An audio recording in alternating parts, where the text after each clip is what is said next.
শনিবার মিউনিখের Allianz অ্যারেনায় inter মিলানকে ৫-০ গোলে উড়িয়ে চ্যাম্পিয়ন্স লিগের শিরোপা জেতে পিএসজি। সেই উৎসবের রেশ না কাটতেই সুখবর পেলেন দলের দুই তারকা ওসমান দেমবেলে এবং দিজিরে দুয়ে।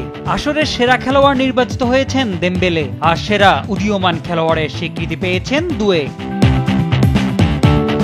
এবারের মৌসুমে লা পেরিসিয়ানদের দুর্দান্ত পথ চলায় আক্রমণ ভাগের প্রাণভোমরা ছিলেন দেমবেলে।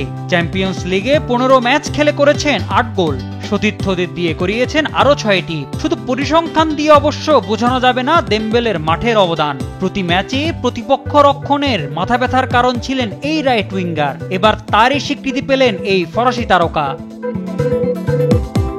ফাইনালে শিরোপা জয়ে পিএসজির নায়ক ছিলেন ২০ বছর বয়সী আরও এক ফরাসি তরুণ দিজিরে দুয়ে। মিউনিখের লড়াইয়ে নিজে ২ গোল করার পাশাপাশি সতীর্থের ১ গোলে অবদান রাখেন তিনি। আসর জুড়েই উজ্জ্বল ছিলেন দুয়ে। ১৬ ম্যাচ খেলে করেছেন ৫টি করে গোল এবং অ্যাসিস্ট। টুর্নামেন্টের সেরা উদীয়মান খেলোয়াড় হওয়ার দৌড়ে তিনি পেছনে ফেলেছেন বার্সার স্প্যানিশ তারকা লামিন ইয়ামালকে।